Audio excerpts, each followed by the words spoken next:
Fritz Brandt was perfectly correct. I was once a journalist. I wrote a story once and published on Friday, and I went home for the weekend. I came in on Monday, and the editor, who I think is one of the greatest editors we've had in this country, called me into his office, and he handed me a piece of paper, and it was a letter of demand.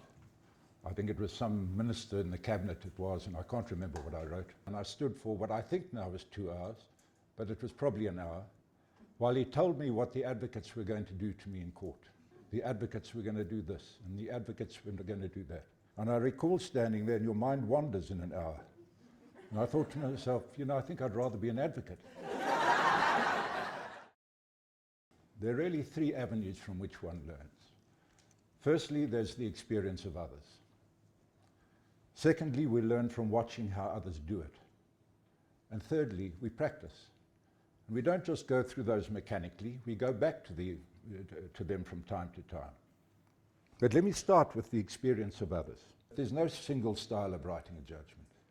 They vary according to the person, and that is true.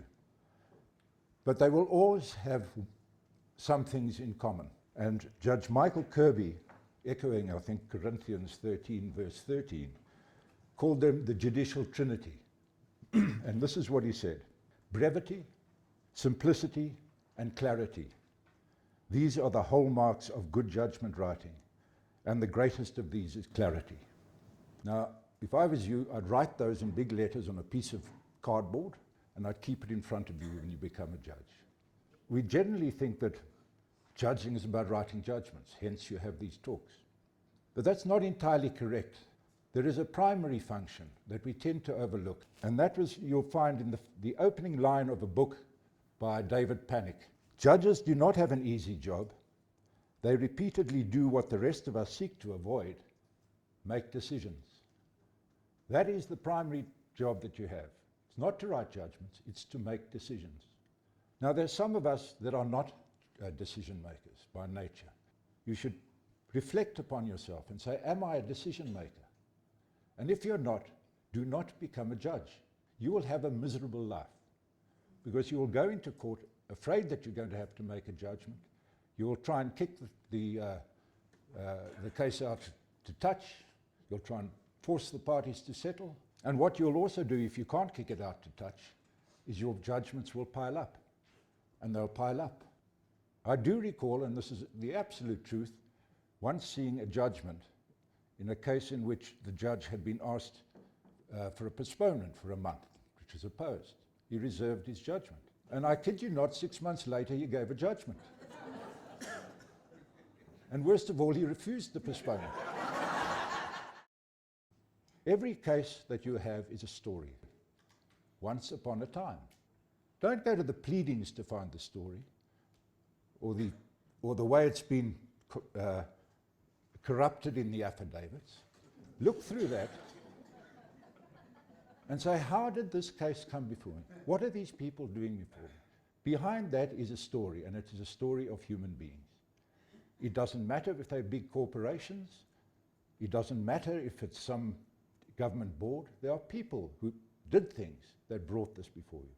And just write the story. Unclutter your mind from the papers, the pleadings, the affidavits. Tell it in ordinary language. Tell it in language that is familiar to you.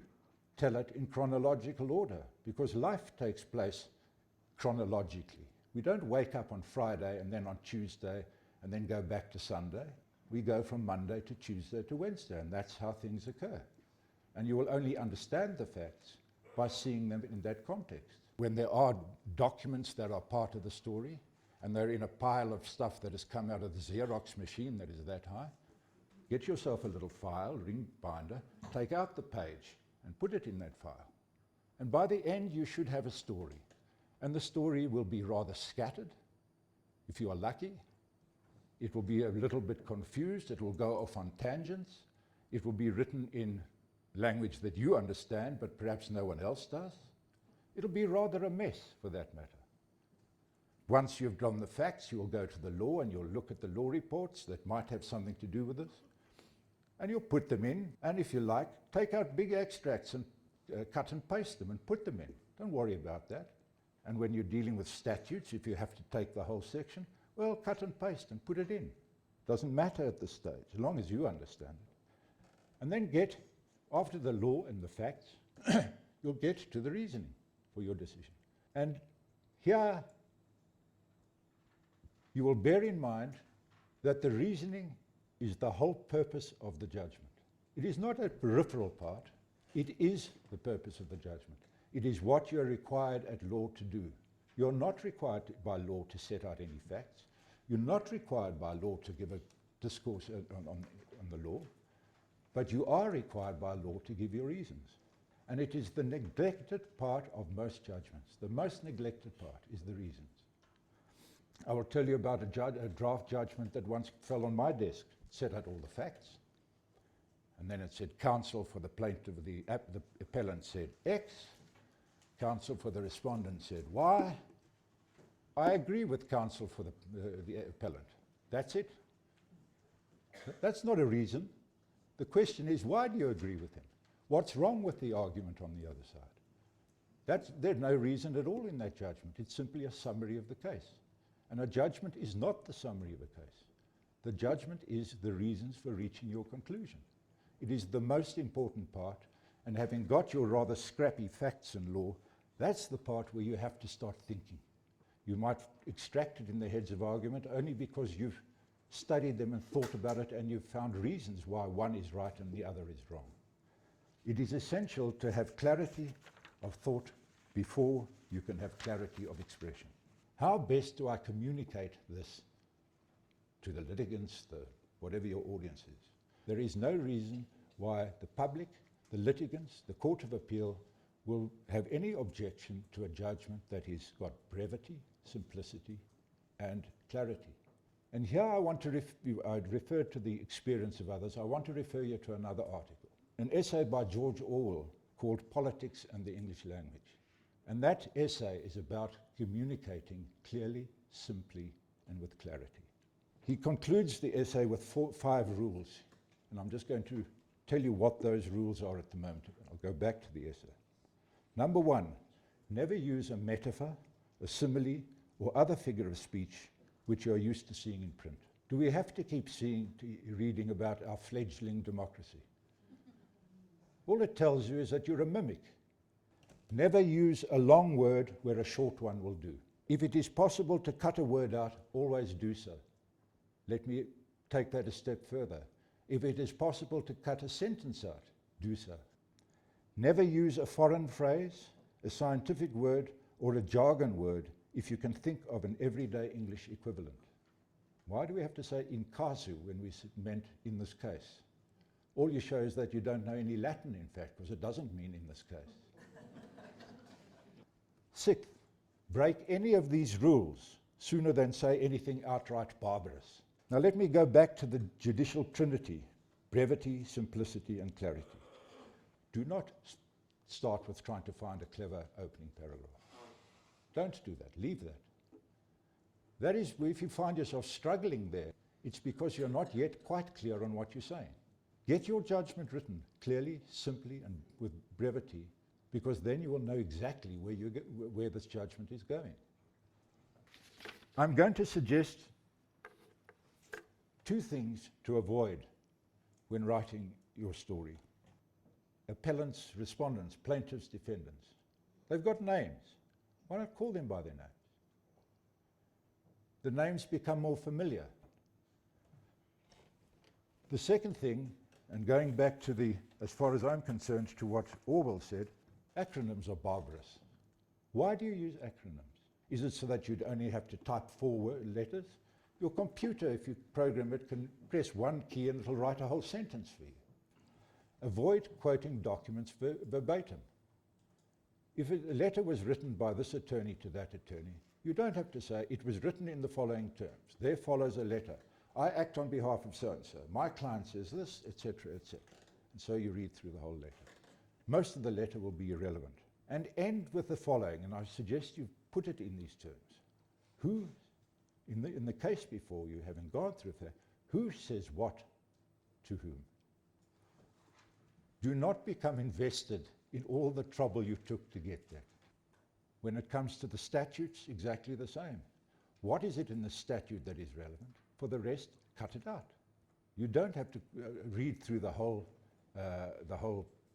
paragraph to know that the question is what may means in section so-and-so of the Insolvency Act. Say, Insolvency Act says may. What does that mean? Now you come to the reasoning, and that is where the thinking takes place. And that's why in judgments you often see that the reasoning is missing, because that requires thought. It's easier to say, I agree with the plaintiff's counsel. It requires no thought at all. I do not write easily. It takes me a long time, but I'm willing to spend the time. And if you're not willing to do it, you're not willing to learn. This is a hard job.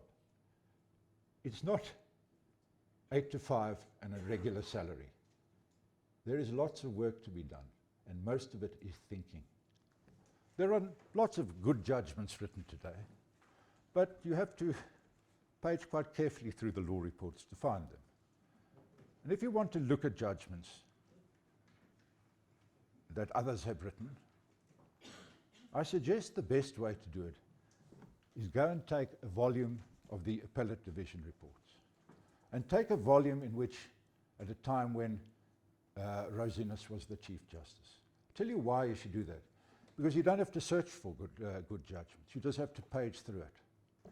First one, 5.5 pages. Second one, 6.5 pages. Then 7 pages, 8 pages. That's the high water mark. Next one was 4 pages. 5 to 8 pages. That was the highest court in the country at that time, deciding the most important cases. And consistently, he was able to do it in 5 to 8 pages. Now ask yourself, why is it that it takes so many pages today to write them? Has the world changed? Has human nature changed? Problems are different, but just as complex then as they are now. And yet you can do it in 5 to 8 pages. A very valuable way is also looking how judgments should not be written. In fact, you very often learn more from how they should not be written. Now, as far as clarity of expression is concerned, I've taken one report. I won't tell you which one it is. And I've taken one paragraph, and I'm going to read it to you. The Bill of Rights should not always be seen as establishing independent normative regimes operating in isolation from each other, each with exclusive sway over a defined realm of public and private activity. The disparate textual protections are unified by the values immanent in all of them. The relationship between the separately protected rights should thus be regarded as osmotic rather than hermetic. Seepage should be understood not as a form of analytical blurring to be avoided, but rather as desirable mechanism for ensuring that constitutional interests in appropriate cases are properly protected, and so forth and so on. Now, I don't know if you understand it, but I don't. I think after reading it many times, it might mean constitutional rights don't exist in isolation. The content of one often overlaps with the other. If it means that, say that. If it doesn't mean, they don't write it because no one will understand it. When it comes to brevity of judgments, delete what is not necessary to explain the decision. It doesn't matter what other courts had said before that. Your discussion of those cases is irrelevant.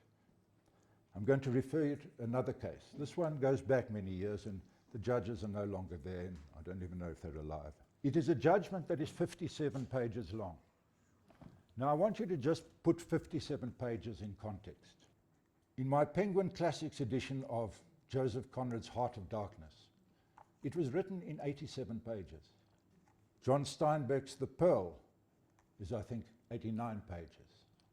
Christopher Marlowe's Dr. Faustus is, I think, 78 pages. If you had read that 57-page judgment and just gone on for 1/3, you would have read each of these books. I once wrote a judgment of 160 pages. That was a combination of 19 inquests in which there were 80 witnesses and 2,000 affidavits. There's a place for long judgments. The question is your case one of those? Very seldom will it be. Let me conclude by saying the one judgment to avoid. The judgment to avoid is the vanity judgment. You are not writing this to show people how clever you are. You're not writing it to show how widely read you are. You're writing it to explain why you've come to a decision. The very cleverest in their field. The way you know they're clever is because they can express themselves simply to a layman. If you can write E equals mc squared and explain that to a layman, you have to be very clever. It doesn't mean that he got up one morning and wrote a page. It means that he'd spent years thinking about it. And eventually he said, that is the answer. Try and be clever. And clever is short.